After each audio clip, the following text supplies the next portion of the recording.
Hello and welcome back. So this is the end of the section for functions.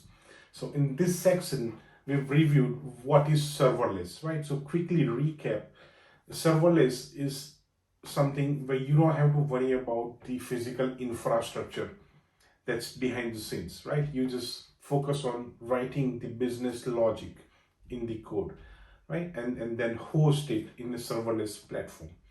And Azure offers two serverless offerings. The first one being the LogicApps, and the second one is Azure Functions.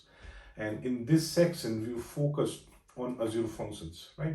We've seen how you can quickly create Azure function using the Azure portal. And simply, as soon as you're done coding your function, it's ready and hosted for you, ready to use, right? So we created a sample function that would take the name as an input and return a welcome message with that name. Now, this is a very basic function, right? So don't take this as a real life example, right? But we just wanted to see how the functions work. And then we also created a logic app.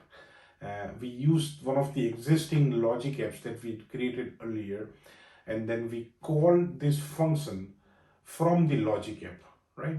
So we just touched based upon the Azure functions, right? I hope you're understanding what Azure functions are. Make sure you follow these instructions. Make sure you play around with functions. It's really easy to work with these functions. And if you know any other programming language, make sure to create a function in any of the other languages as well, right? In the next section, we are going to learn about something really interesting, that's API management, right? Stay tuned.